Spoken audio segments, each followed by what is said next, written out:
Hello everyone and welcome back to my channel. So today is lecture number 2 of sexual reproduction in flowering plants. Very important chapter in 12th biology. So let's get started. This is lecture number 2.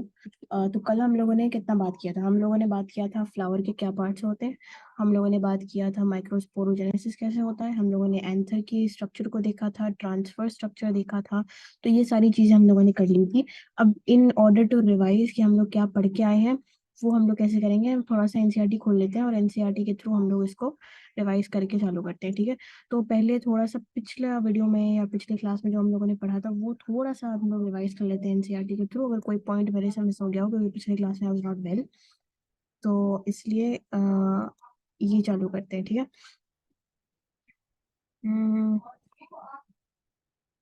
ठीक है. ये NCERT हमारी देख लीजिए. NCERT है हमारी ये वाली. ठीक है. ये न्यू एनसीईआरटी है. अब तुम कैसे पता लगाओगे कि कोई एनसीईआरटी न्यू है कि ओल्ड है? तो यार जब तुम एनसीईआरटी खरीदने जाओगे तो तुम यहाँ पे, प्लीज पीछे बैकग्राउंड नॉइज है, आई नो बहुत सारे लोग बहुत कुछ बोल रहे हैं, बट प्लीज थोड़ा बेयर विथ मी. ठीक है. I am just giving you quality content and I can not do that. ठीक है. तो हाँ, देखो, ये वाली एनसीईआरटी जो है वो रैशनलाइज्ड है फॉर 2023 एंड 2024. ये देख रहे हो तुम ये वाला. ठीक है. और अदरवाइज तुम जब ये खोलोगे ना, क्या कहते हैं, इंडेक्स वाली पेज खोलोगे, not index, the first two pages जो प्रीफेस होता है बुक का, तो वहाँ पे लिखा होगा रीप्रिंटेड या फिर कुछ एडिटेड वगैरह सितंबर 2021. वो वाली बुक लेना. तो उसमें तुम्हें क्या होगा, पहला वाला जो चैप्टर होगा ना, chapter number 1 will not be reproduction in organisms, it will be reproduction, sexual reproduction flowering plants. ये तुम्हारा पहला चैप्टर होगा. पूरा का पूरा चैप्टर ही हटा दिया हम लोगों ने रिप्रोडक्शन ऑर्गेनिजम्स वाला. ठीक है. तो ये हमारा पहला चैप्टर है. ठीक है. Sexual reproduction flowering plants. हम लोगों ने ये सब चीज पढ़ लिया है, बट हम लोग पिछले क्लास का रिवाइज कर रहे हैं ताकि ये वाली क्लास थोड़ी चीजें समझ में आ जाए और एक बार एनसीईआरटी की रीडिंग भी हो जाए. हम लोग क्या करेंगे यहाँ पे, हम लोग क्या करेंगे, पहले तो ग्लव्स पहन लेंगे. उसके बाद हम लोग थोड़ा सा एनसीईआरटी की रीडिंग लगाएंगे, देखेंगे कि हम लोगों ने कल जो पढ़ा वो हमें याद है कि नहीं. ठीक है.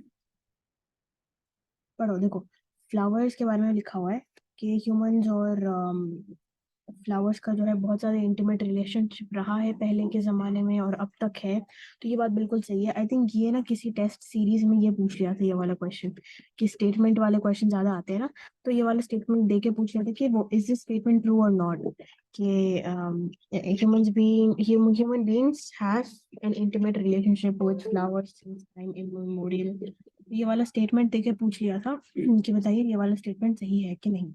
बिल्कुल सही है ये वाला स्टेटमेंट, क्योंकि एनसीईआरटी की पहली लाइन है, चैप्टर का पहला पेज और एनसीईआरटी की पहली लाइन.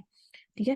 तो ये है फ्लावर्स और object of aesthetic ornamental social. समझ आ गया हमें. ये हम लोग एनसीईआरटी की जब रीडिंग करेंगे, जब हम लोग एनसीईआरटी की रीडिंग करेंगे तो हम लोग इसको अच्छे से लाइन बाय लाइन पढ़ेंगे. अभी तो हम वही पढ़ने आए हैं जो हम लोगों ने पिछले क्लास में पढ़ा है.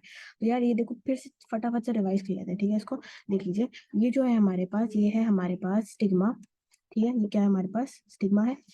स्टिग्मा का क्या फंक्शन क्या होता है यहाँ पे बताइएगा. कि स्टिग्मा जो है वो स्टिकी सरफेस प्रोवाइड करता है. किस लिए? Sticky surface for trapping pollen grain. ठीक है. Trapping pollen grain. स्टाइल क्या करता है, इसका काम ही होता है कनेक्टिंग पीपल. है ना, नोकिया का एग्जांपल दिया था, नोकिया कनेक्टिंग पीपल. वैसे इसका एग्जांपल, इसका मतलब स्टाइल का जो है वो फंक्शन ही ये होता है कि कनेक्ट्स स्टिग्मा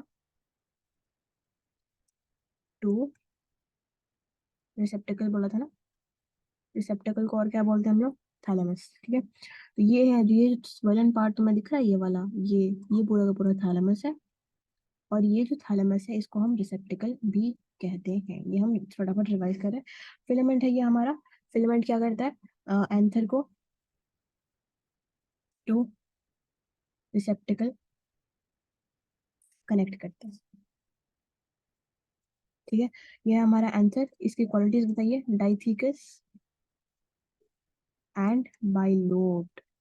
ठीक है. ये है पेटल.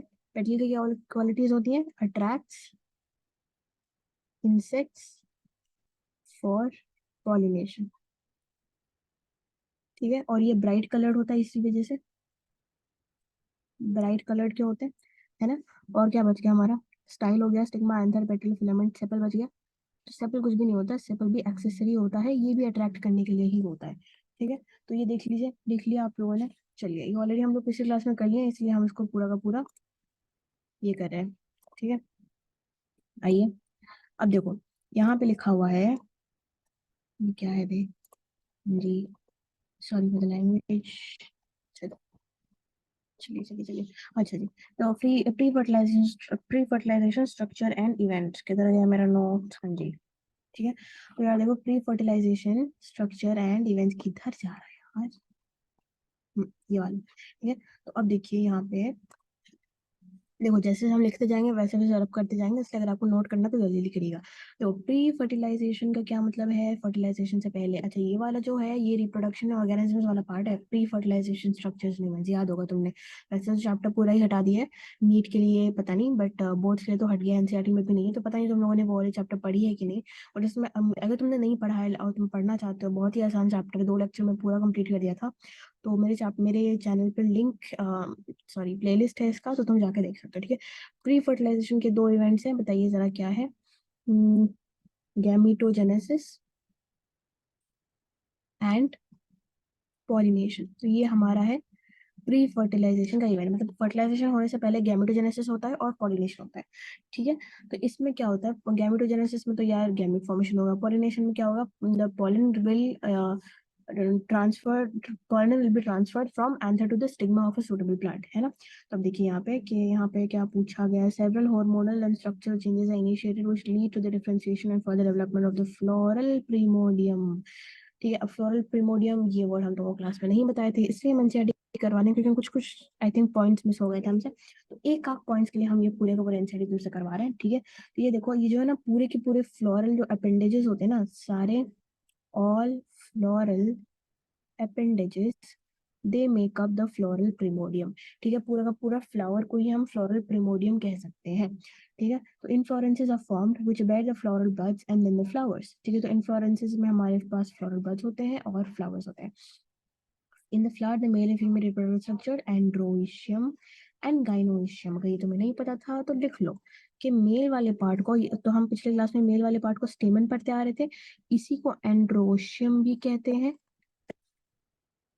और फीमेल वाले पार्ट को पिस्टल हमने पढ़ा था, या फिर कार्पल भी कहते हैं, या फिर आप इसको गाइनोइशियम भी कह सकते हैं ठीक है। Consist of a whorl of stamen representing the male reproductive and gynoecium represents the female reproductive organ। ठीक है, लिख लिया, लिख लिया। चलिए रब करते हैं इसको, जल्दी जल्दी शुरू करते हैं। अरे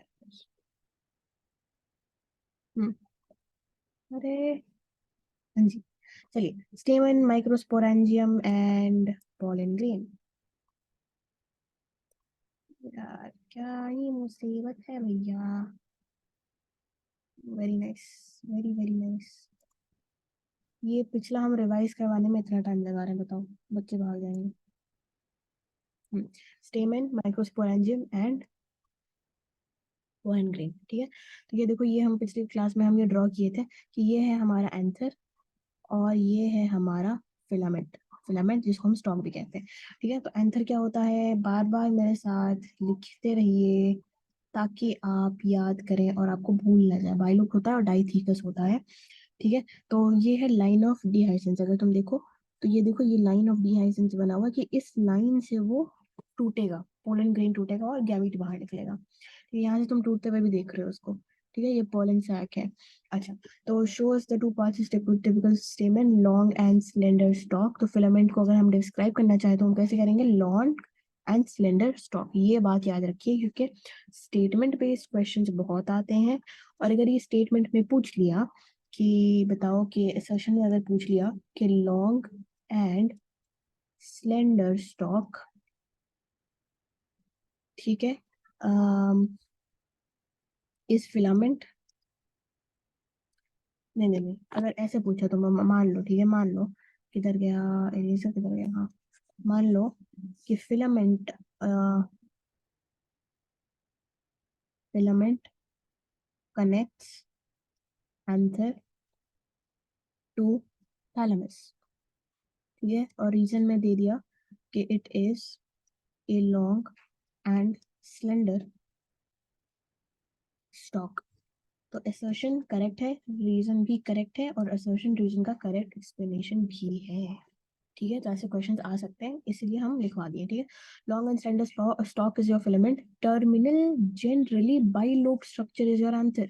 ठीक है, ये देखो ये टर्मिनल स्ट्रक्चर है, किसी भी एक एंड पे अगर तुमने कुछ भी देख लिया तो वो टर्मिनल हो गया, इस एंड का टर्मिनल और इस एंड का टर्मिनल ये रहा, तो एक एंड का टर्मिनल है आंसर, तो answer is a terminal generally bilobe, ये हमेशा बाइलोब नहीं होता। ठीक है, बायो है यार, बायो में एक्सेप्शन होते हैं, तो जनरली हम कहते हैं, क्योंकि ये हमेशा बाइलोब नहीं होता, किसी किसी बार में तुम्हें एक लोब दिख जाएगा, किसी में तीन दिख जाएगा, डिपेंड्स। ठीक है, तो generally bilobe structure is the answer.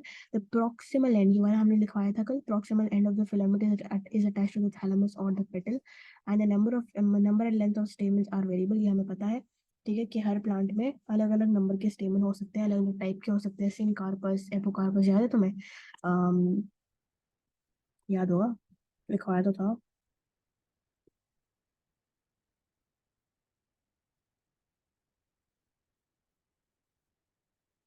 ठीक है, तो अगर सब साथ में मिले हुए हों तो सिन का वर्ड यूज करते हैं, सब अलग अलग हों तो एपो का वर्ड यूज करने की तुम लिखवाए थे तुमको। ठीक है, तो यहाँ पे हम एनसीईआरटी पढ़ा रहे थे, रुकिए।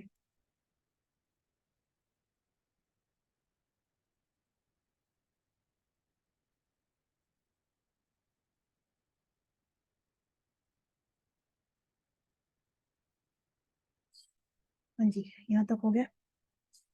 उसके बाद टिपिकल एंजियोस्पर्म कैसा होता है, टिपिकल एंजियोस्पर्म कैसा होता है, बाइलोब होता है, डाइथिकस होता है, बार बार बोलो, बार बार लिखो।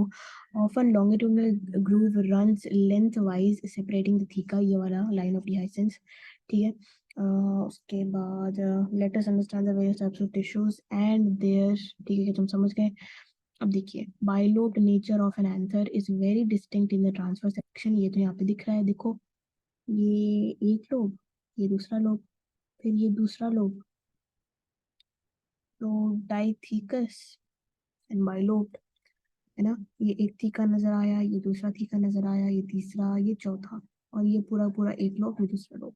ठीक है, हो गया। चलो, एंथर इज फोर साइडेड, यानी कि टेट्रागोनल स्ट्रक्चर होता है, consisting of four microsporangia located at the corners. हर क्या कहते हैं इसमें, हर थीका में एक माइक्रोस्पोरेंजिया, तो ये बात हम लिखवाए हैं कि एक एंथर में कितने माइक्रोस्पोरेंजिया होते हैं, चार माइक्रोस्पोरेंजिया होते हैं, ये बात हम लिखवाए हैं। ठीक है, बात हम लिखवा रहे हैं, देखो एनसीईआरटी की डायरेक्ट लाइन है ये। ठीक है, तो अब हम क्या करें, इसको हटा देते हैं सारे और आगे बढ़ते हैं।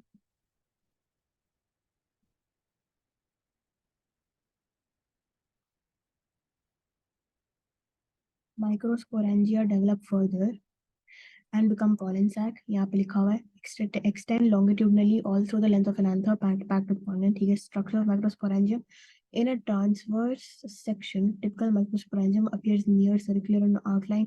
ये सब तुम पढ़ लोगे, ये सब हम पढ़ा चुके हैं तुमको, है ना?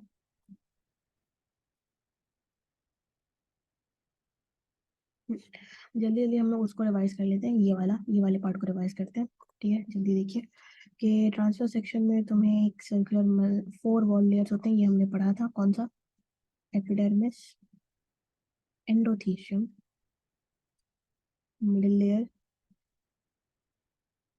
और एपिडर्म, जिनमें से ये तीनों का काम होता है प्रोटेक्शन, और ये इसका अकेले का काम होता है नरिश करना, नरिशमेंट। और ये क्या करेगा, डिहाइसेंस में भी हेल्प नहीं, ये डिहाइसेंस में हेल्प नहीं करेगा, क्या कर रहे हैं, ये डिहाइसेंस में हेल्प नहीं करता, डिहाइसेंस में कौन हेल्प करता है, एंडोथीशियम। कौन हेल्प करता है, एंडोथीशियम, डिहाइसेंस में हेल्प करता है। ठीक है, देख लीजिए, epidermis, endothecium, middle layer, tapetum, three wall layers, देखो outer three wall layers perform the function protection, यही लिखवाया था। Help and dehiscence of anther to release, यहाँ पे देखो हेल्प डायरेक्टली बोल दिया कि outer three layers help and dehiscence, mainly कौन हेल्प करता है यहाँ पे, हमारा एंडोथेशियम, पिछले क्लास में लिखवा चुके हैं। ठीक है, nourishes the inner wall layer, innermost nourishes the developing pollen grain. Cells of the tapetum possess dense cytoplasm, generally have more than one nucleus। अब ये बात याद रखने की जरूरत है क्या, बताओ? कि टेपिटम के पास डेंस साइटोप्लाज्म होता है और मोर देन वन न्यूक्लियस होता है, ये बात याद रखने की जरूरत है? नहीं। क्यों? क्योंकि तुम्हें ये कॉमन सेंस से पता होना चाहिए कि कोई भी चीज बायो में, कोई भी चीज तुम्हें ये बताए कि वो नरिश करती है तो उसके पास जनरली यही होता है कि उसके पास बहुत ज्यादा डेंस साइटोप्लाज्म होता है, बहुत ज्यादा। तो इस साइटोप्लाज्म में ही सारा न्यूट्रिशन होता है। उसके बाद उसके पास एक से ज्यादा न्यूक्लियस होते हैं। ये पूरे बायो का रूल है। कोई भी चीज अगर तुम्हें नरिशमेंट प्रोवाइड करती है, जैसे कि अगर तुम देखोगे, क्या देखोगे कि अगर तुम आगे जाके ये ह्यूमन रिप्रोडक्शन वाले चैप्टर में पढ़ोगे, सर्टोली सेल्स। सर्टोली सेल्स ये क्या करते हैं, नरिशमेंट टू स्पर्मेटोजोआ।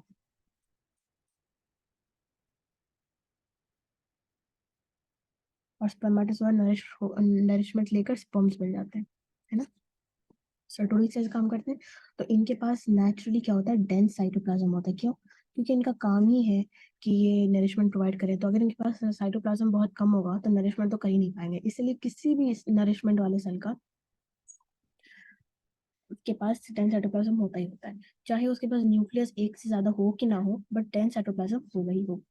ठीक है, समझ आ गया। चलो, अब देखो इन ट्रांसफर सेक्शन ये हमने पढ़ लिया है यहाँ तक। स्पोरोजेनिस टिश्यू, हाँ। देखो ये बताए थे हम, होमोजेनियस सेल को हम स्पोरोजेनियस टिश्यू भी कहते हैं। सेंटर ऑफ ईच माइक्रोस्पोरेंजियम ये पढ़ा चुके हैं, है ना। चलिए, उसके बाद फिर हम क्या पढ़ने वाले हैं,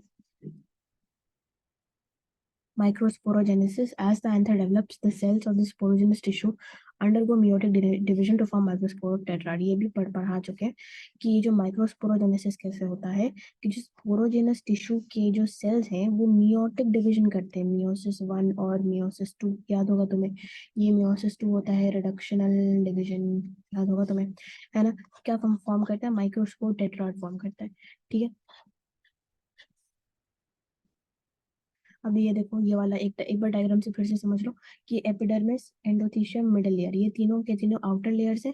और ये तीनों की तीनों क्या करते हैं, प्रोटेक्शन का काम करते हैं, है ना। और ये है हमारा टेपिटम, ये क्या करता है, नरिशमेंट का काम करता है।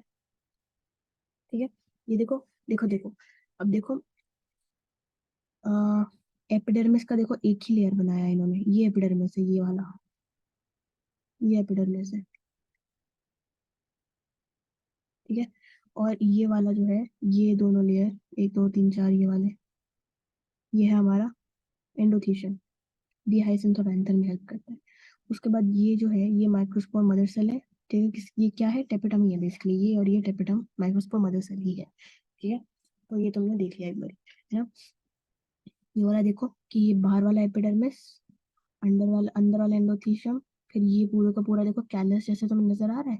देखो पूरा का पूरा कैलस जैसा। कैलस का क्या मतलब होता है बताओ। कैलस का मतलब होता है ग्रुप ऑफ सिमिलर सेल्स, है ना। सिर्फ सेल ही होता है, क्लस्टर ऑफ सेल्स होता है, सो क्लस्टर ऑफ सेल्स भी लिख सकते हो, कल लिखवाए थे, क्लस्टर ऑफ सेल्स होता है ना। तो यही है स्पोरोजेनिक टिश्यू। देखो, तो हम क्या बोल रहे थे कि एक एंथर में कितने माइक्रोस्पोरेंजिया होते हैं, 4 माइक्रोस्पोरेंजिया होते हैं। और इन चारों में मियोसिस होता है, मियोसिस 1 और मियोसिस 2 होता है। तो क्या बनता है हमारा, पोलन ग्रेन। और पोलन ग्रेन क्या चीज है, मेल गैमीटोफाइट। क्या है, मेल गैमीटोफाइट।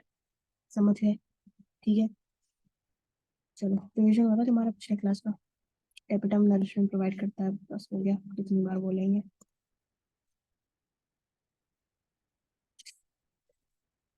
हाँ जी, चलिए। उसके बाद फिर हमने क्या पढ़ा था, macrospores arrange in cluster of 4 cells, macrospore tetrad as the anthers mature, dehydrate macrospore develop into, ठीक है, ये तुम पढ़ लोगे, है ना। अच्छा, पोलन ग्रेन में ये बात है कि pollen grain represent the male gametophyte, ये पढ़ा है। पढ़ा है ना। Pollen grain represent the male gametophyte, ये पढ़ा है। If you touch the open anthers of hibiscus identify your deposit of yellowish powdery pollen grain, sprinkle these grains on a drop of water on a glass। चलो ये बकवास है, मत पढ़ो ये। हाँ जी, अब ये देखो, ये वाला पॉइंट, अच्छा यहाँ पे सबसे ज्यादा पता है इंपॉर्टेंट क्या है। देखो यहाँ पे सबसे ज्यादा इंपॉर्टेंट हम बताते हैं कि ये एंथर का स्ट्रक्चर, यहाँ पे देखिए, एंथर का जो स्ट्रक्चर है, एंथर का स्ट्रक्चर इंपॉर्टेंट है। ठीक है, ये बाइलोब डाइथिकस वगैरह, माइक्रोस्पोरेंजिया का फॉर्मेशन कैसे, माइक्रोस्पोरोजेनेसिस कैसे होता है, वो इंपॉर्टेंट है। यहाँ पे एक लाइन हम भूल गए हैं, ये वाला, कि फ्लावर को बायोलॉजिस्ट क्या रेफर करते हैं, फ्लावर को बायोलॉजिस्ट ये कहते हैं कि these are morphological and embryological marvels and the sites of sexual reproduction. ये बहुत ज़्यादा इंपॉर्टेंट है, बहुत ज़्यादा इंपॉर्टेंट है, बहुत ज़्यादा। क्योंकि ये स्टेटमेंट बेस्ड क्वेश्चंस में ऐसे ही लाइंस उठा के पूछे जाते हैं कि आपको मतलब रैंडमली कोई भी लाइन उठ जाएगा और आपको पता भी नहीं चलेगा। कि अगर आपने एनसीईआरटी ठीक से नहीं पढ़ा है तो it's very difficult for you to get right those statement based questions, और आपकी प्रॉपर प्रैक्टिस नहीं है तो बहुत डिफिकल्ट है। ये तो embryological and morphological and embryological Marvels इसको कहते हैं, किसको, फ्लावर्स को। ठीक है, चलिए देखिए देखिए। अब वो इम्पोर्टेंट था, आंसर के बारे में बताया था। अब यहाँ पे हम क्या पढ़ेंगे, पोलन ग्रेन्स के बारे में। अब देखो ये वाले, ये देखो कितने अलग अलग पैटर्न्स के तुम्हें पोलन ग्रेन्स नजर आ रहे हैं, देखो है ना। हर पोलन ग्रेन का अपना एक कैरेक्टरिस्टिक पैटर्न है। और ये इसके बारे में हम लोग कल पढ़े थे शायद, मेरे से कुछ शेप वाला ना, शेप का जो पॉइंट था वो मिस हो गया, इसलिए हम फिर से करवा रहे हैं, तो देख लीजिए। हम्म, ये पढ़ लिया, देखिए देखिए।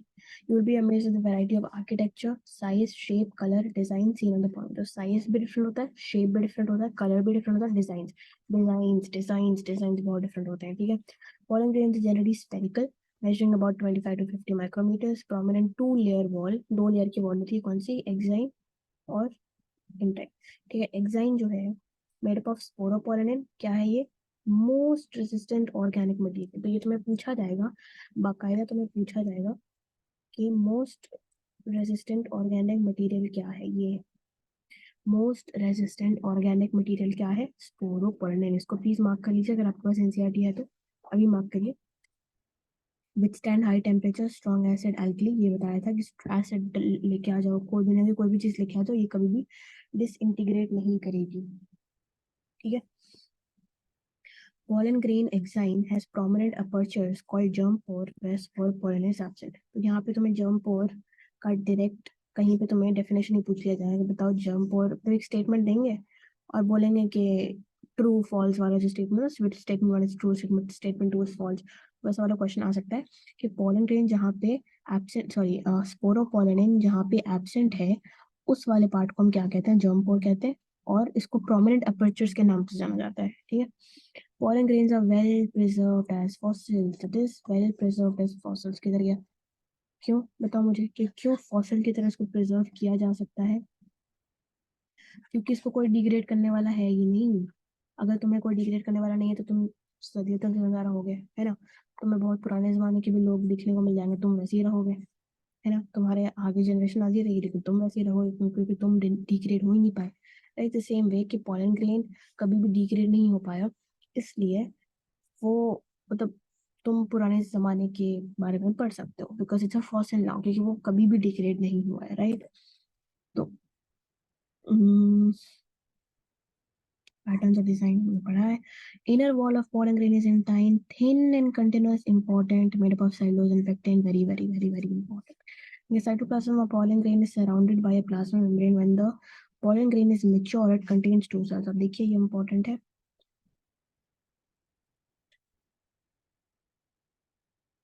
When the pollen grain is mature, it contains two cells, vegetative and generative।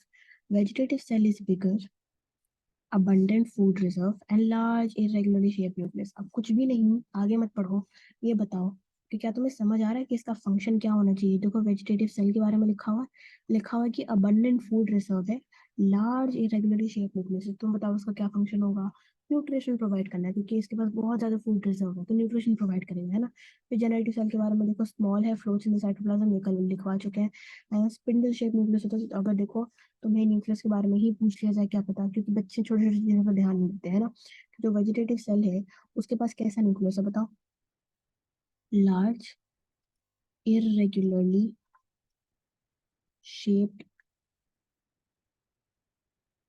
Nucleus, vegetative. लेकिन जो अपना जेनरेटिव सेल है इसके पास कैसा है,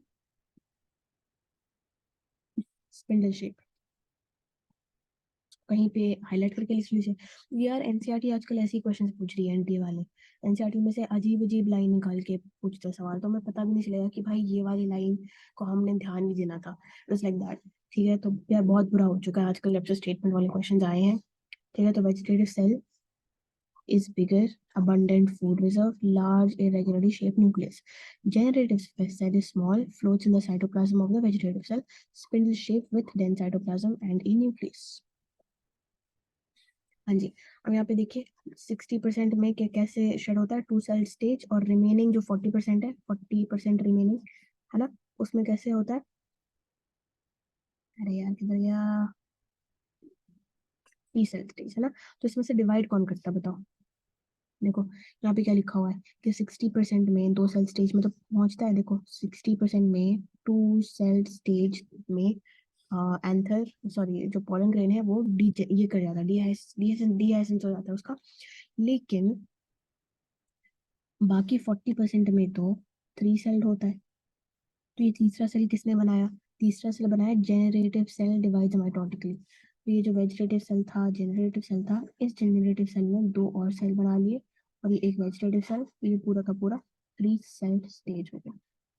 ठीक है, ये बात याद रखिएगा, समझ है। तो ये वाला बात भी इंपॉर्टेंट है कि किसने बनाया तीसरा वाला सेल जेनरेटिव सेल ने बनाया। ठीक है, Pollen grains of my species cause severe allergies, बिल्कुल सही बात है, bronchial affection, severe allergy, some people into chronic respiratory disorders। Asthma लिखवाया था, bronchitis लिखवाना भूल गए थे, इसको लिख लीजिएगा नोट्स में। Mention that Parthenium और carrot grass इंडिया में कॉन्टेमिनेंट के जैसा आया था विद इम्पोर्टेड वीट। ये जो अपना कैरेट ग्रास है, ठीक है, ये आया था वीट के साथ, ठीक है, और ये खुद क्या है, एक वीड है। ठीक है, वीड यानी कि चरस गांजा वाला नहीं है ये, जो प्लांट्स के साथ एक्स्ट्रा प्लांट्स ग्रो हो जाते हैं, ये वो वाला वीड। ठीक है, तो किधर है,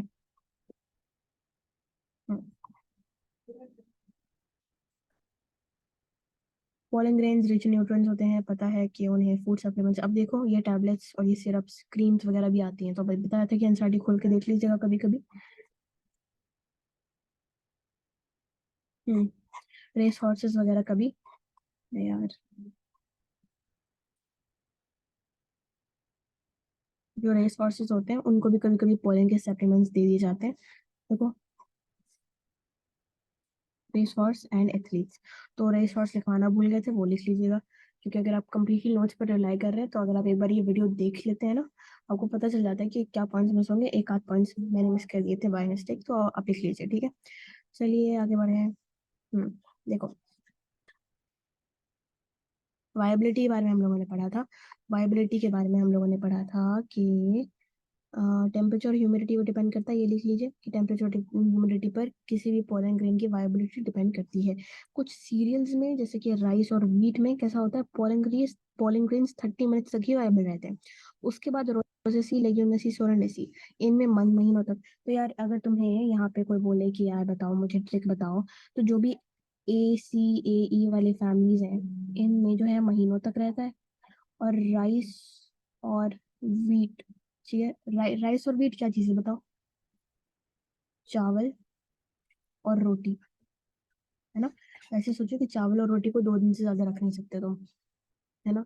तो चावल और रोटी अगर तुमने बाहर रख दिया, तुमने फ्रिज में ही रखा, तुम्हारे पास फ्रिज है नहीं, तुमने चावल और रोटी को 1 दिन से ज्यादा चला नहीं सकते, है ना, कि चल तुमने अगर 1 दिन का चावल दूसरे दिन खा लिया तो चांसेस हार के वो ठीक रहेगा, बट 2 दिन तक ज्यादा वो खराब हो जाएगा, चावल खराब हो जाएगा, रोटी खराब हो जाएगी, रोटी बासी हो जाती है ना। तो इसलिए रोटी फ्रेश फ्रेश बनाई जाती है खाने खाते वक्त।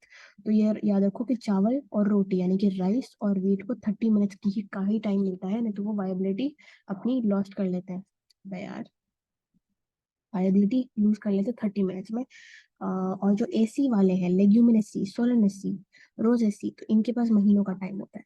ऐसे याद रखो कि चावल रोटी को कम टाइम मिलता है तो 30 मिनट्स, और बाकी रोज रोज लेग्यूम्स एंड सोलेनेसी ये इनको महीनों का टाइम मिलता है। ठीक है, और ये बात हम लिखवाना भूल गए थे कि अगर आप क्रायो प्रिजर्वेशन करते हैं, क्या करते हैं, क्रायो प्रिजर्वेशन, क्रायो प्रिजर्वेशन क्या होता है कि आप इसको एक टाइप का ex-situ कंजर्वेशन होता है हमारा, है ना। इकोलॉजी में आप पढ़ेंगे कि ये ex-situ कंजर्वेशन है, और यहाँ पे हम लिक्विड नाइट्रोजन में -196 डिग्री सेल्सियस में पॉलन ग्रेन को प्रिजर्व कर पॉलन ग्रेन को प्रिजर्व करके रखते हैं ताकि उनकी वायबिलिटी सालों तक रहे। देखो किसी की भी वायबिलिटी 30 मिनट हो, महीनों हो, इट डजेंट मैटर, अगर हमने उसको क्रायो प्रिजर्व किया है तो वो वाली जो वायबिलिटी है वो सदियों तक जा सकती है। ठीक है, तो इनको हम क्या करते हैं, लिक्विड नाइट्रोजन -196 डिग्री पे हम इसको क्या करते हैं, स्टोर करते हैं। ठीक है, और ये फॉर इयर्स तक रह जाती है। Such store pollen can be use as pollen bank similar to seed bank. ठीक है, और इसको हम क्रॉप ब्रीडिंग के प्रोग्राम भी यूज कर सकते हैं। तो ट्रिक बताई थी मैंने कि देखो, वीट और राइस, एक और बार सुन लो। वीट का क्या मतलब होता है, रोटी। राइस का मतलब चावल। तो ये तुम्हारा रोज का खाना है, तो तुम्हें रोज बनता है ना। तो 30 मिनट से ज्यादा तुम रखोगे तो खराब हो जाएंगे। ऐसे सब सोच लो, आजकल तो फ्रिज है, फ्रिज छोड़ो, मान लो कि तुमने रात भर ही रख दिया तो रोटी खराब, रोटी तो बासी हो जाती है।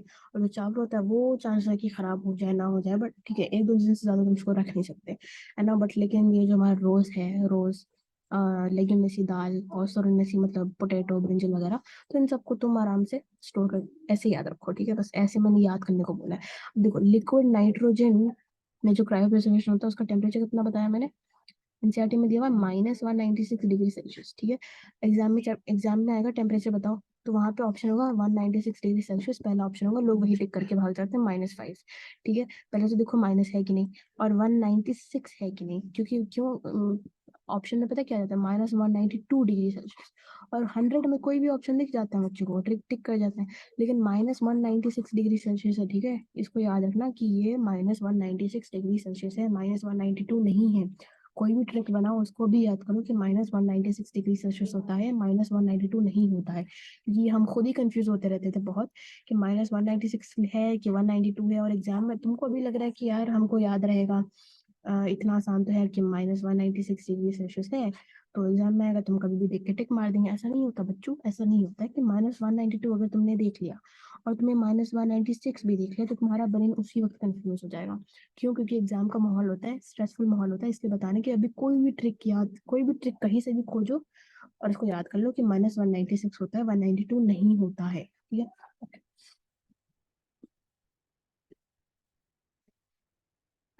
चलो, बाकी I don't think I missed anything.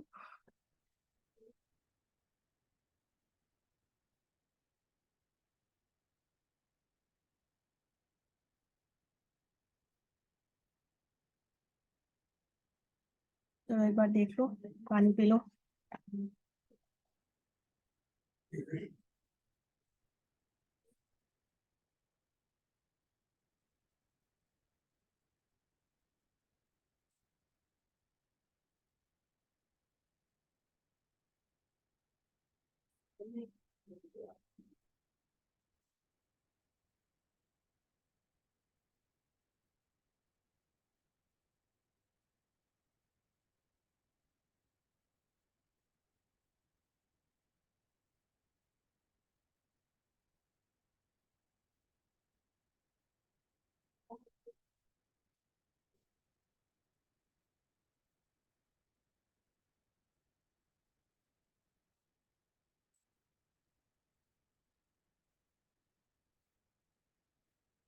हम्म।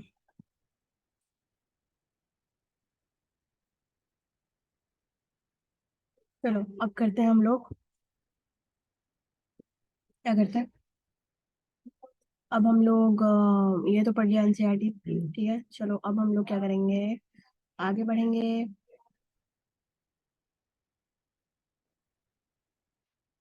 ये हम लोग क्या पढ़ रहे थे, स्ट्रक्चर ऑफ एनाट्रोपस ओवियम। क्या गंदी है हैंडराइटिंग है बे। स्ट्रक्चर ऑफ एनाट्रोपस ओवियल, एनाट्रोपस का क्या मतलब होता है, इन्वर्टेड, फैंसी वर्ड है एंट्रोपस, इन्वर्टेड ओव्यूल, यानी कि 180 डिग्री से टर्न हुआ हुआ ओव्यूल है ये, 180 डिग्री वाला एनाट्रोपस ओव्यूल। ठीक है, देखो बनाते कैसे हैं इसको, पहले तो एम्ब्रियो सैक बनाओ ऐसे। ठीक है, उसके बाद तुम ऐसा बनाओ।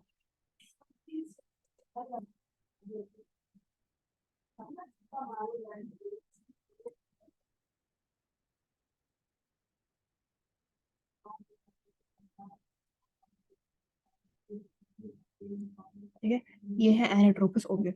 ये सबसे पहले ये जो बनाया ना, ये है हमारा एम्ब्रियो सैक। इतना गंदा पेन कैसे है बे, एम्ब्रियो सैक। ठीक है, ये है हमारा आउटर,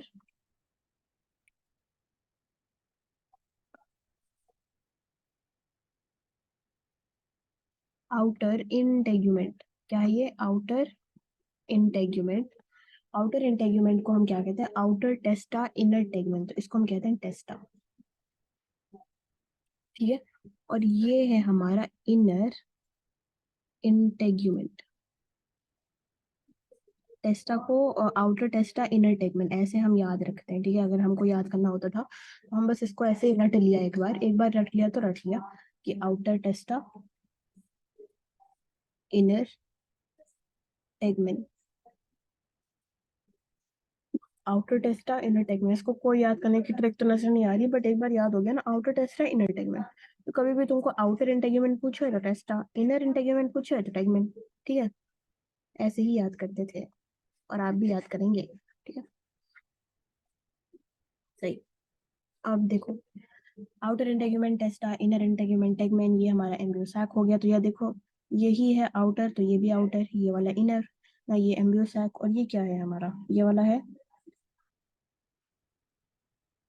ये वाला जो एंड होता है, ये वाला होता है हमारा माइक्रोपाइलर एंड, और ये वाला होता है हमारा चलाजल एंड। ठीक है, तो इसको हम कैसे याद रखते थे? पहले तो लिख लीजिए कि ये जो है हमारा, ये वाला पार्ट है हमारा माइक्रोपाइलर एंड। हम हेडिंग थोड़ा सा रब कर देते हैं, हम मेरी जिंदगी में बाधा बन रहा है।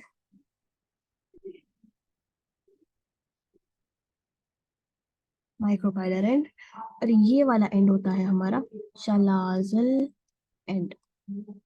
ठीक है, अब याद कैसे रखोगे? देखो, तुम्हें जब भी ये मिल जाए, अभी हम लोग ना एम्ब्रियो सैक ड्रॉ करेंगे। ठीक है, हम लोग क्या करेंगे? एम्ब्रियो सैक ड्रॉ करेंगे। एम्ब्रियो सैक का स्ट्रक्चर ही कुछ ऐसा होता है, ऐसा।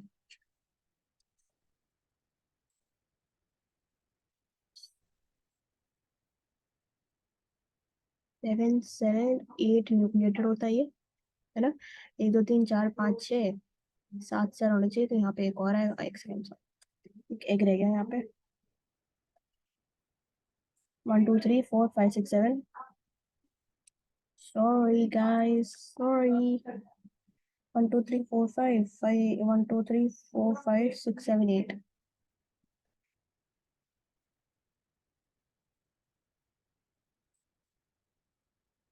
1 2 3 4 5 6, सही है ना? ये सही है, बिल्कुल सही है।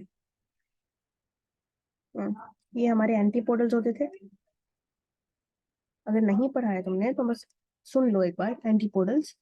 यहाँ पे हमारे पास दो पोलर न्यूक्लियाई, और ये है हमारे पास फिलिफॉर्म, फिलिफॉर्म कह रहे हैं, सिनर्जिड्स। और यहाँ पे एग, है ना? 3 4 5 6 7 8, तो 8 न्यूक्लियस हो गया। और सेल कितने हो गए? 1 2 3 4 5 6 7। हाँ जी, 8 न्यूक्लियस और 7 सेल।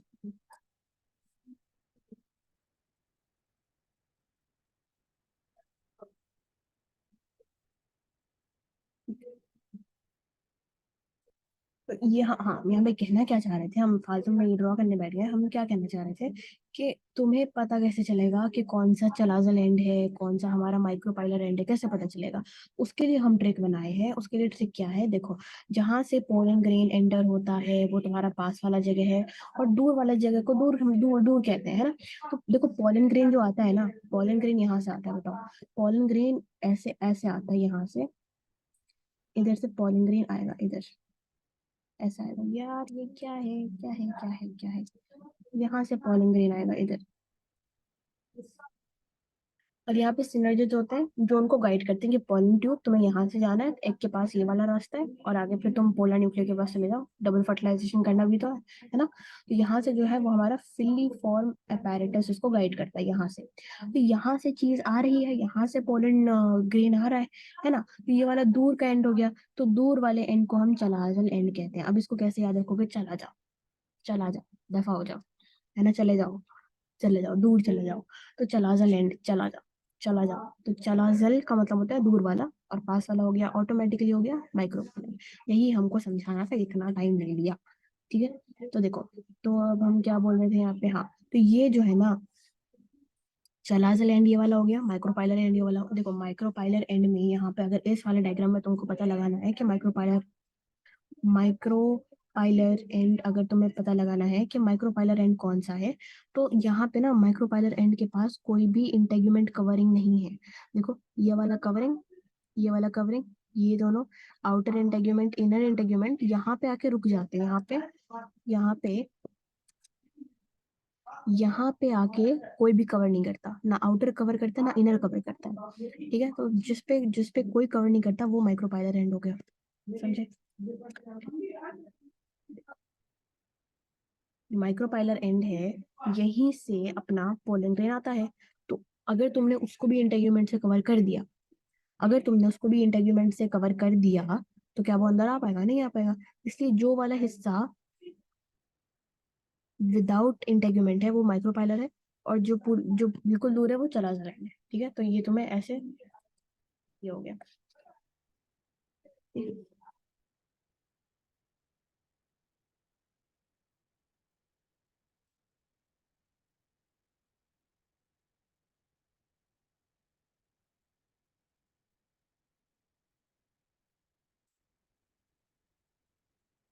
यार मेरे नोट्स कहाँ चले गए ब्रो?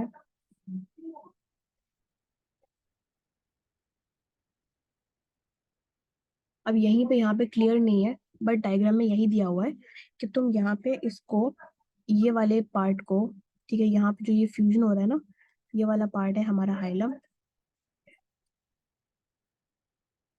और ये वाला पार्ट है फ्यूनिकल। इसको बस मार्क कर लीजिए क्योंकि ये डायग्राम में दिया हुआ है। ठीक है, यहाँ पे क्लियर नहीं है कि कौन सा मतलब फ्यूनिकल कैसे है, हाइलम कैसे है, लेकिन दूसरा एक डायग्राम है वो हम दिखाएंगे तो वो उसमें तुमको क्लियर हो जाएगा कि फ्यूनिकल क्या चीज होती है, हाइलम क्या चीज होता है। ठीक है, for now this is your diagram. ठीक है।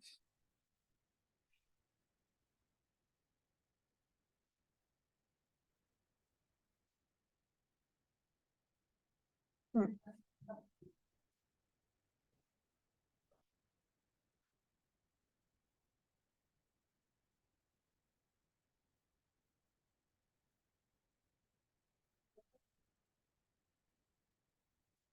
ओके। चलो हम लोग फटाफट से बात करते हैं मेगा स्पोरोजेनेसिस। क्या बात करेंगे हम लोग? Mega sporogenesis.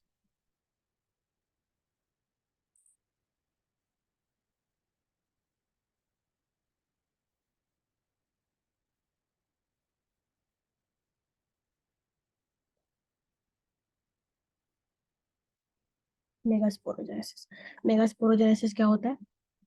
Formation of female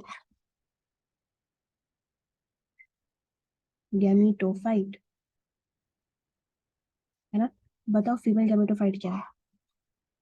female gametophyte हमारा ओव्यूल नहीं है, एग नहीं है।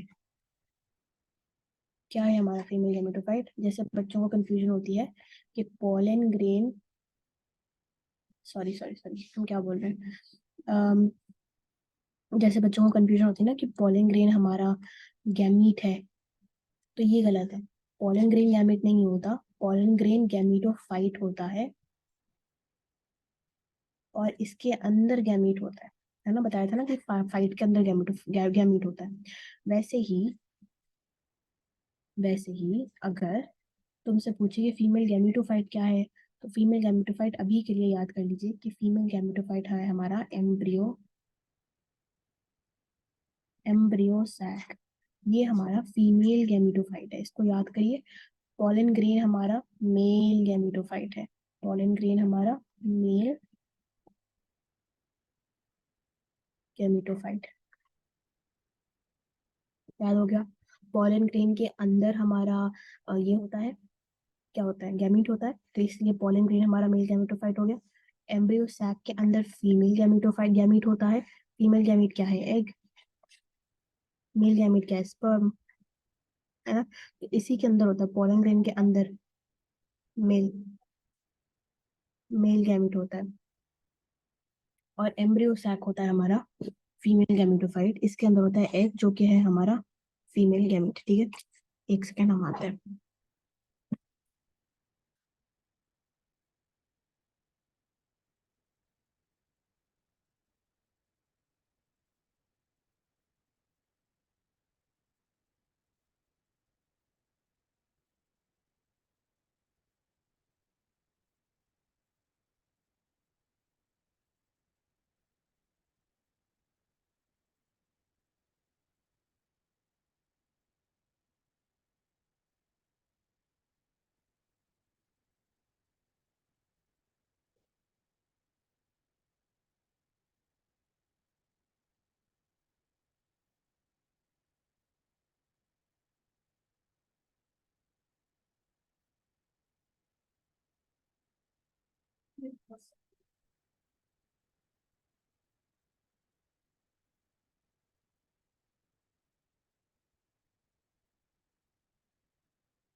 तो एम्ब्रियो सैक के अंदर हमारा एग होता है जो कि हमारा फीमेल गैमीट होता है।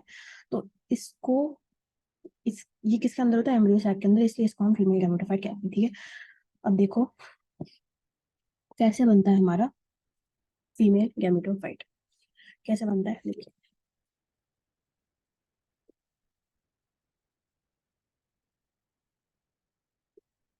पहले क्या होता है हमारे पास? एक मेगास्पोर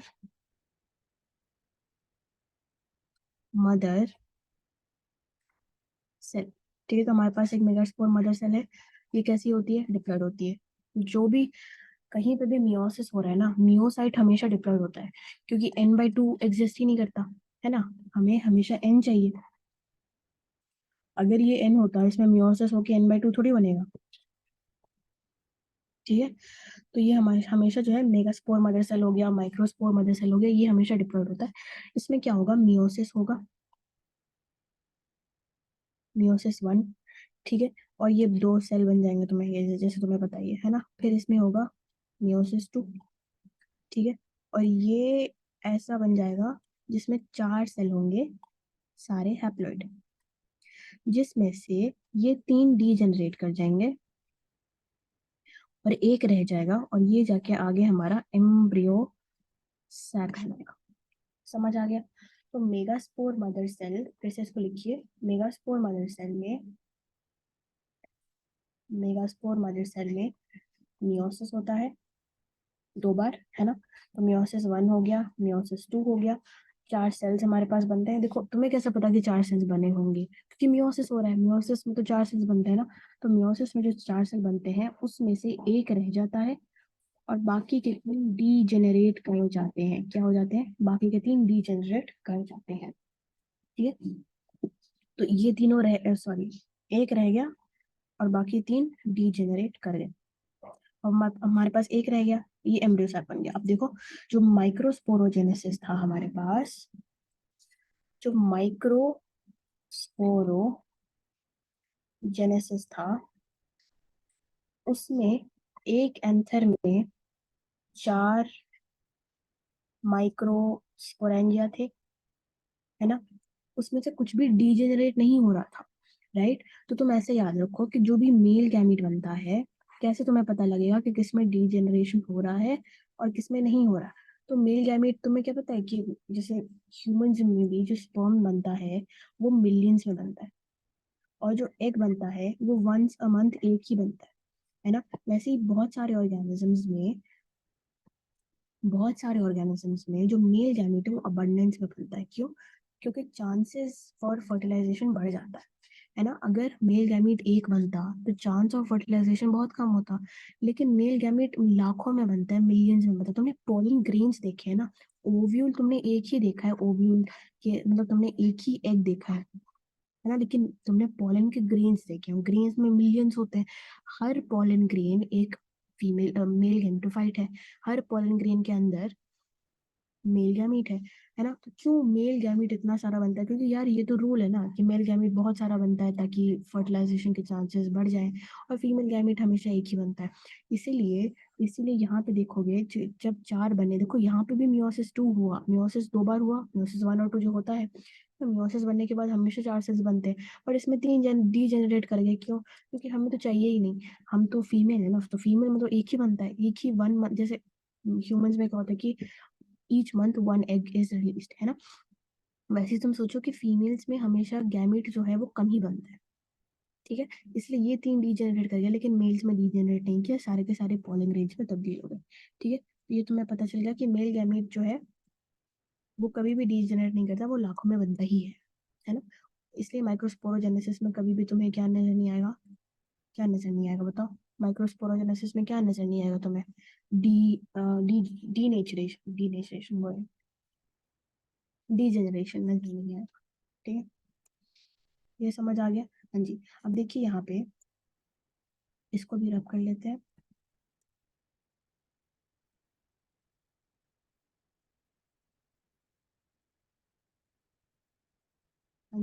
अब देखो यहाँ पे, अब इस एम्ब्रियो सैक में क्या होगा, कैरियो, गंदी हैंडराइटिंग, गंदी हैंडराइटिंग, गंदी हैंडराइटिंग, कैरियोकाइनेसिस होगा। क्या होगा, कैरियोकाइनेसिस होगा। कैरियोकाइनेसिस का क्या मतलब होता है कि न्यूक्लियर डिवीजन होता रहता है एक ही सेल के अंदर। यानी एक ये सेल है, इसके अंदर एक न्यूक्लियस है, इसके अंदर कैरियोकाइनेसिस हुआ तो एक ही सेल के अंदर दो न्यूक्लियस आ गए, दोबारा कैरियोकाइनेसिस हुआ तो एक ही सेल के अंदर चार न्यूक्लियस आ गए, दोबारा हुआ तो आठ बन गए, है ना। तो इसको कैरियोकाइनेसिस कहते हैं। तो यहाँ पे क्या होता है कि जब हमारा microspore mother megaspore mother cell के अंदर मियोसिस होता है तो चार सेल्स बनते हैं, तीन डीजेनरेट कर जाते हैं, एक एम्ब्रियो सैक बनाता है। जब एक जो चोजन वन है, ठीक है, this is the chosen one, तो ये जो पहला वाला है जिसको जो डीजेनरेट नहीं हुआ, जो रह गया, उस वो क्या बनाएगा, एम्ब्रियो सैक बनाएगा। और एम्ब्रियो सैक कैसे बनेगा, कैरियोकाइनेसिस उसमें होगा। कैरियोकाइनेसिस जो होगा इसमें, तो कैरियोकाइनेसिस का क्या मतलब है कि nuclear division in one cell, एक ही सेल में बहुत सारा न्यूक्लियर डिवीजन, ठीक है, nuclear division in one cell. अब एक सेकेंड रुको।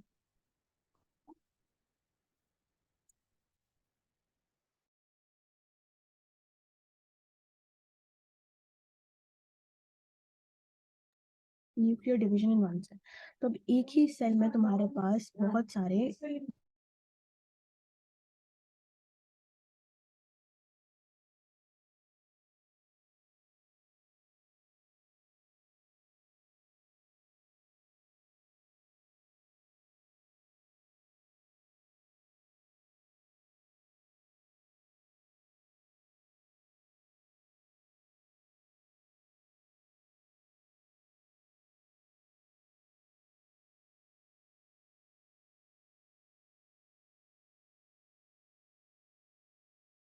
ठीक है।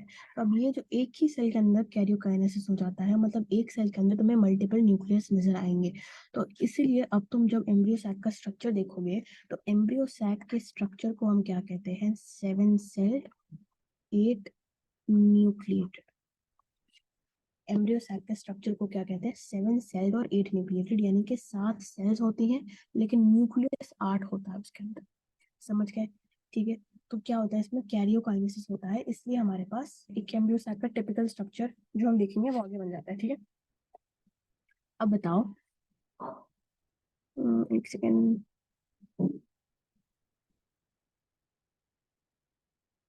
एक मिनट ना।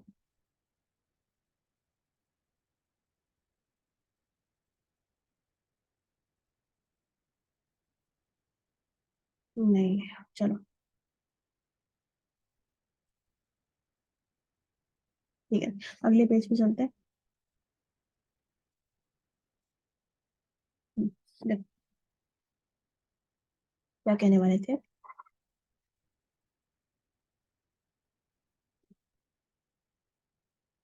अ- अब हम क्या करेंगे, एम्ब्रियो सैक का स्ट्रक्चर देखेंगे, एम्ब्रियो सैक का क्या स्ट्रक्चर होता है वो देखेंगे, ठीक है।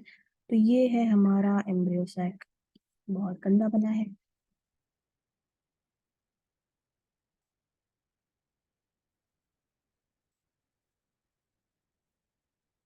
सॉरी, नो,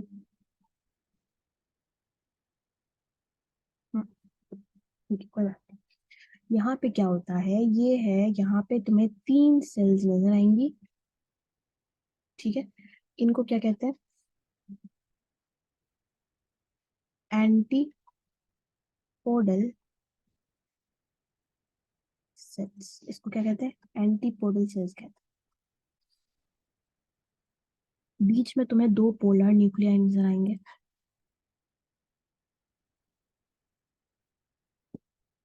और यहाँ पे तुम्हें दो सिनर्जिड नजर आएंगे ऐसे, और यहाँ पे तुम्हें एक एग नजर आएगा।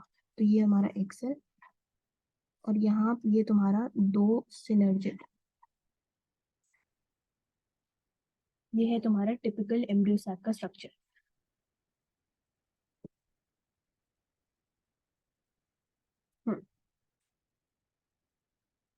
यहाँ पे तुम्हें एक फिलीफॉर्म अपैरेटस नजर आएगा ऐसा, ये है हमारा filiform apparatus, इसका क्या काम होता है? To guide the entry of pollen tube। तो pollen tube जब आएगा तो उसके एंट्री मतलब pollen tube को कैसे पता कि कहाँ जाना है, एग कहाँ है? pollen tube को synergists बताएंगे by secreting chemicals and everything कि यहाँ पे जाओ, इस डायरेक्शन में जाओ, तुम्हें एग मिलेगा। ठीक है, तो ये हो गया, एग मिलेगा तुम्हें, तो ये तुम्हें गाइड करता है, बिल्कुल सही। अच्छा, ये है हमारा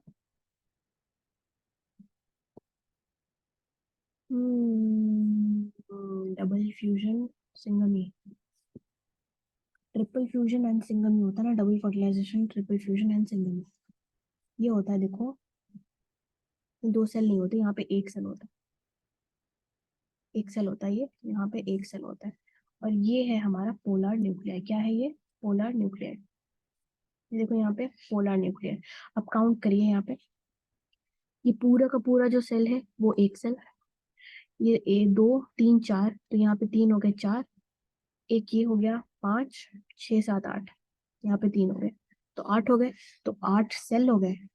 और न्यूक्लियस कितने कितनों के पास है? इन तीनों के पास है, इनके पास दो है, एक दो तीन चार पाँच छः सात आठ, हाँ, इनके पास है, देखो, एक दो तीन चार पाँच छः सात आठ न्यूक्लियस हो गया।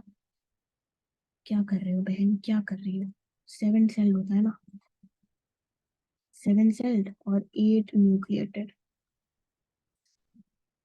देखो,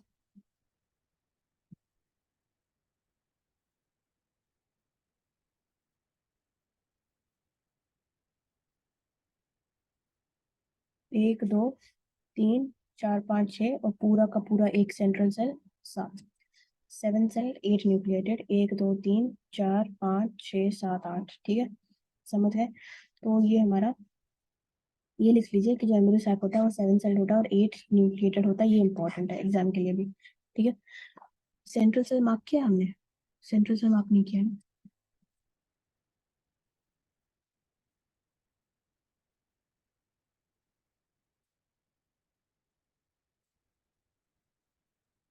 ये हमारा सेंट्रल सेल। ठीक है, यहाँ पे हम लोग एग को ऐसे सेल काउंट नहीं करते, इसलिए हमारे पास सेवन सेल होते हैं। देखो, एक दो सिनर्जेट हो गए दो, एक पूरा का पूरा सेंट्रल सेल तीन, चार पाँच छः, तीन एंटीपोडल तो छः हो गए, और एक पोलर न्यूक्लियर तो सात हो गए।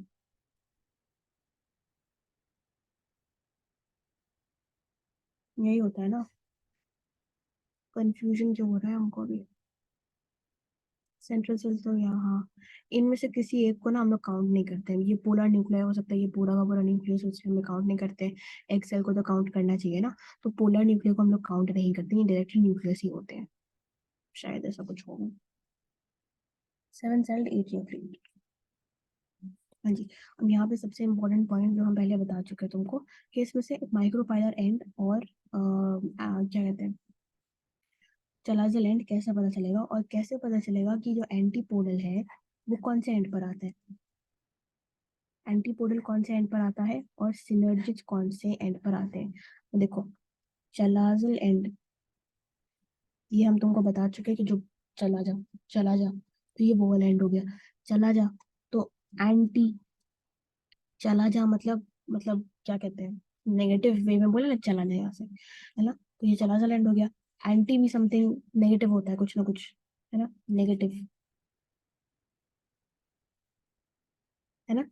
तो ऐसे याद रखो कि जो नेगेटिव है एंटी पोडल वो दूर है, और सिनर्जिड पास में। ठीक है, सही है। चलिए आगे बढ़ते हैं, ये हमारा हो गया कंप्लीट।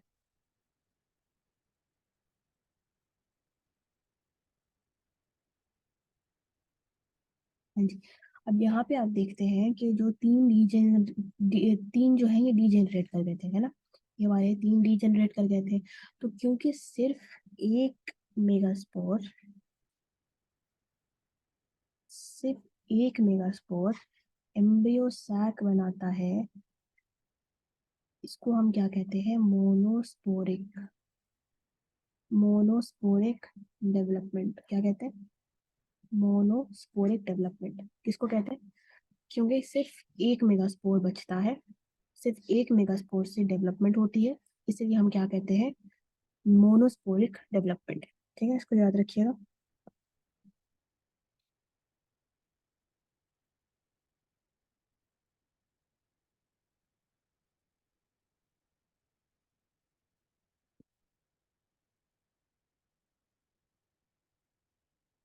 हाँ, यही है कि यहाँ पे जो है ना पोलर न्यूक्लियाई, ये प्रॉपर सेल नहीं होता एक, ये सिर्फ न्यूक्लियस होता है। ठीक है, न्यूक्लियस होता है। और ये एक एग सेल को कंसिडर करोगे तो तीन इधर हो गए, तीन इधर हो गए, छह, और एक पूरा का पूरा सात, तो सात सेल हो गया टोटल। और न्यूक्लियस तुम्हें कितना काउंट करना है? ये दोनों काउंट करना है, ये तीन और ये तीन, तीन तीन छः, दो आठ, तो आठ न्यूक्लियस हो गया और एक सेल। ठीक, sorry for the confusion please.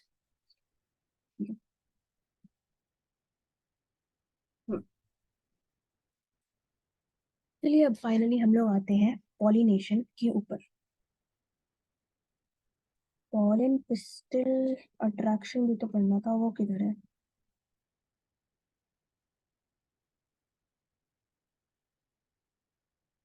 ये वो नहीं है, रुको रुको रुको।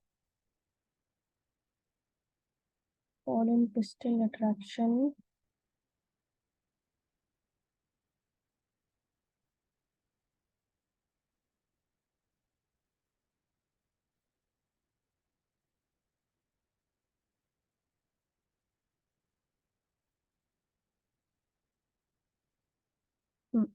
एक बार हम लोग पहले पॉलन पिस्टल अट्रैक्शन पढ़ लेते हैं।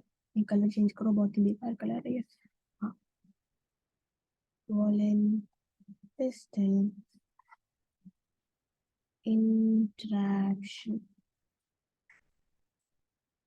ठीक है, ये जल्दी जल्दी इसको कर लेते हैं। इसमें हमारे पास 8 पॉइंट्स है, जल्दी जल्दी पॉइंट्स को लिख लीजिए। एनसीईआरटी के लाइन से ये पॉइंट्स निकाले हैं और आपके लिए पॉइंट्स बनाया है, नोट्स बनाया है।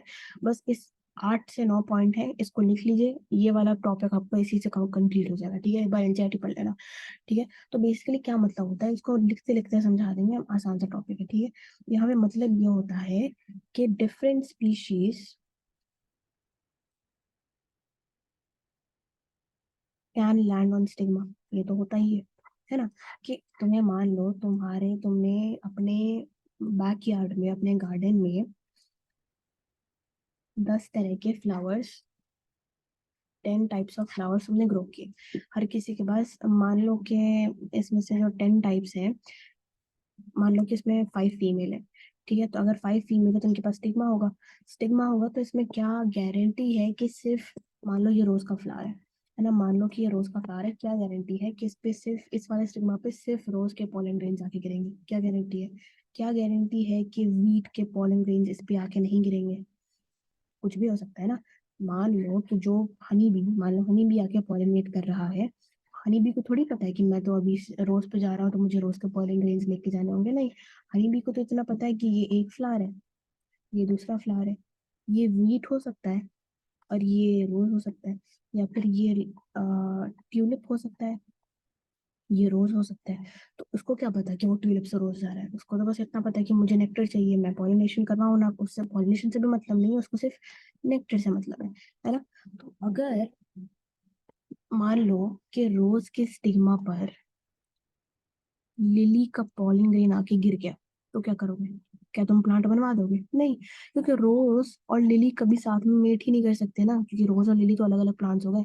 अब तुम इन दोनों को मेट करवा के तुम क्या क्या बनाओगे? बताओ मुझे, क्या क्या बनाओगे? क्या बनाओगे? रोज और लिली का मिक्सचर क्या बनेगा? कुछ भी नहीं बनेगा, कुछ फीजिबल ही नहीं बनेगा। इसीलिए हर पॉलन ग्रेन जो स्टिग्मा पर लैंड होता है वो फर्टिलाइजेशन नहीं करता। हर पॉलन ग्रेन जो स्टिग्मा पर लैंड करता है वो फर्टिलाइजेशन नहीं करता। यही कह रहे हैं कि different species can land on the stigma. और तुम्हें पता है कि स्पीशीज वही होते हैं जो आपस में इंटरब्रीड कर सके, इकोलॉजी का पॉइंट है ये। स्पीशीज आपस में इंटरब्रीड कर सकते हैं, स्पीशीज आपस में इंटरब्रीड कर सकते हैं। मान लो कि दो अलग अलग स्पीशीज का पॉलन और पिस्टल इंटरेक्शन हो गया, तो क्या वो फिजिबल होगा? फर्टिलाइजेशन होगी? नहीं होगी, राइट? तो यही कहने का ही मतलब है। और ये इकोलॉजी का पॉइंट है। ठीक है, इकोलॉजी का पॉइंट है कि दो स्पीशीज के बीच में ही इंटरब्रीडिंग करवा सकते हो तुम, है ना, नेचुरली। आर्टिफिशियली तो कुछ भी हो सकता है, बट नेचुरली यही पॉसिबल है ना? तो यहाँ पे पहला पॉइंट तो different species can land on stigma. दूसरा पॉइंट देखिए, pollen of other species are immediately rejected. Pollen of other species are immediately rejected. Interaction between pollen and pistil happens through chemicals. कैसे होता है? केमिकल्स के through होता है ना? Chemicals through होता है ना? फिर चौथा पॉइंट, अगर मान लो कि ये स्टिग्मा है, यहाँ पे कोई पॉलन ग्रेन लैंड कर गया और उसी वक्त उससे पहले कोई दूसरा पॉलन ग्रेन आके लैंड किया था, ये वाला पॉलन ग्रेन बिल्कुल भी इस वाले स्टिग्मा के स्पीशीज का नहीं है, ठीक है? तो ये इमीडिएटली रिजेक्ट हो जाएगा। लेकिन ये देखो सेम कलर का आया है ना, सेम स्पीशीज का आया, तो ये वाला एक्सेप्ट कर जाएगा। कैसे? ये कुछ केमिकल सिक्रीशन करेगा, स्टिग्मा पे कुछ केमिकल सिक्रीशन होंगे, दोनों का आपस में अगर मैच हो गया तो क्या होगा? फर्टिलाइजेशन होगा, नहीं तो नहीं होगा। ठीक है, तो केमिकल इंटरेक्शन होता है, तो interaction happens between chemicals, chemical एक दूसरे को रिलीज करेंगे, तो पिस्टिल एक्सेप्ट्स द पोलन। अब देख रहे हो क्यों हमें इतने ज्यादा पोलन ग्रेन्स की जरूरत पड़ी थी? क्यों? जो 4 माइक्रोस्पोरेंजिया थे, चारों के चारों जो जितने भी उन्होंने पोलन ग्रेन्स बनाए थे, कोई भी डीजेनरेट नहीं हुआ था। अनलाइक जो फीमेल गैमेटोफाइट बनते वक्त यहाँ पे तुम्हारे 4 बने थे, 3 डीजेनरेट कर गए, है ना? लेकिन पोलन ग्रेन में ऐसा नहीं हुआ, सारे के सारे बने पोलन ग्रेन, सारे के सारे पोलन ग्रेन बने ना। क्यों? क्योंकि देखो कितना पोलन ग्रेन का वेस्टेज हो रहा है, कितना वेस्टेज हो रहा है कि एक प्लांट से दूसरे प्लांट पर जा तो रहा है, लेकिन वो एक्सेप्ट नहीं कर पा रहा क्योंकि वो अलग अलग स्पीशीज का है, तो पोलन ग्रेन तो वेस्ट हो गया। लेकिन हमें तो चांसेस ऑफ फर्टिलाइजेशन बढ़ाने हैं ना, तो हम कैसे करेंगे? ज्यादा पोलन ग्रेन बनाएंगे ताकि कितना भी रिजेक्ट हो जाए हमारे पास पॉसिबिलिटी बढ़ जाए, है ना? अगर पोलन ग्रेन ही कम है तो पॉसिबिलिटी तो कम होती जाएगी ना। ना, अगले पेज पे लिखते हैं, जगह नहीं है। Pollen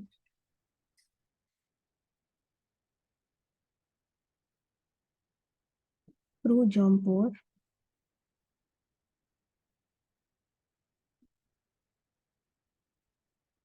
germinates stigma and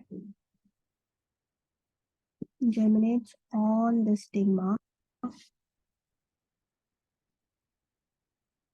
to form pollen tube। अब ये तुम्हारा कोई स्टिग्मा है, उस पे कोई पोलन ग्रेन अगर आया तो ये क्या करेगा? ये पोलन ट्यूब बनाएगा ऐसा। तो ये क्या हो रहा है? पोलन ग्रेन का जर्मिनेशन हो रहा है, किस पे हो रहा है? स्टिग्मा पे हो रहा है, और स्टाइल के थ्रू ये पोलन ट्यूब बना के एग तक पहुंचेगा। ठीक है, ठीक है। Now pollen tube travels through the style। Style का फंक्शन क्या है? कनेक्टिंग, नोकिया कनेक्टिंग पीपल, वैसे ही स्टाइल का है connecting the pollen grain with your anther, sorry with your egg। कौन गाइड करता है? Filiform apparatus guides the entry of pollen tube through the, अब बताओ कौन से वाले एंड से आएगा ये? माइक्रोपाइलर एंड या फिर चलाजल एंड? बताओ। माइक्रोपाइलर एंड ना, चलाजल एंड से कैसे आएगा बताओ मुझे? कैसे आएगा चलाजल एंड से? माइक्रोपाइलर एंड से आएगा। माइक्रोपाइलर तो वही वाला एंड हो गया, बताओ कैसे भूल सकते हो? ये है माइक्रोपाइलर एंड, जहाँ पे कोई इंटेग्यूमेंट नहीं है, क्योंकि यहीं से तो आएगा। अगर यहाँ पे इंटेग्यूमेंट की कवरिंग हो गई तो अंदर तो आ ही नहीं पाएगा पॉलन ट्यूब। तो चलाजल एंड तो वो है जहाँ पे पूरी की पूरी कवरिंग है, और माइक्रोपाइलर एंड वो है जहाँ पे इंटेग्यूमेंट्स कवर नहीं करते, यहीं से अंदर आता है पॉलन ट्यूब हमारा। ठीक है, शिट शिट। हम्म, तो filiform apparatus guides the entry of pollen tube through the micropylar end. ठीक है। अब जब तक ये अंदर आए, ये तुम्हारा स्टिग्मा है। ठीक है, यहाँ से पोलन ट्यूब ने बनाया अपना, सॉरी पोलन ग्रेन ने बनाया अपना ट्यूब। और जैसे जैसे वो एग तक पहुंचता है ना, वो 2 सेल्ड से 3 सेल्ड में बदल बदल जाता है। पहले क्या था, हमने क्या पढ़ा था यहाँ पे, अरे हमने क्या पढ़ा था, क्या पढ़ा था, एक सेकंड। हमने ये पढ़ा था कि जो हमारा पॉलन होता है 60% केसेस में तो वो 2 सेल्ड में ही शेड हो जाता है, लेकिन रिमेनिंग के 40% में वो 3 सेल्ड में शेड होता है। लेकिन जो 3 सेल्ड में शेड हो गया सो हो गया, कोई बात नहीं, ठीक है। लेकिन जो 2 सेल्ड में शेड हुआ है वो 3 सेल्ड में कब कन्वर्ट होता है, जब पॉलन ट्यूब के अंदर, पॉलन ट्यूब के अंदर ही क्या होता है, पॉलन ट्यूब के अंदर ही वो 2 सेल्ड से 3 सेल्ड में कन्वर्ट हो जाता है। और कौन सा ऐसा है जो डिवीजन करेगा, जेनरेटिव न्यूक्लियस या फिर जेनरेटिव सेल जो है वो डिवीजन करेगा माइटोटिक, और क्या तीसरा सेल बनाएगा। ठीक, ठीक है। पॉइंट हम ये बताना चाह रहे हैं यहाँ पे कि the 2 sailed pollen grain that was shed now turns into 3 cells. Pollen by now has become 3 celled stage. ठीक है, एक वेजिटेटिव और 2 जेनरेटिव। समझ आ गया, यही सारे पॉइंट्स हैं, तुम्हें याद रखने हैं। नहीं होता, चलो, समझ आया। अच्छा, एक और पॉइंट जो एनसीईआरटी में नहीं है, तुम्हें क्या लिखना है यहाँ पे, कि पॉलन ट्यूब जो है वो डीजेनरेट कर जाता है। Pollen tube,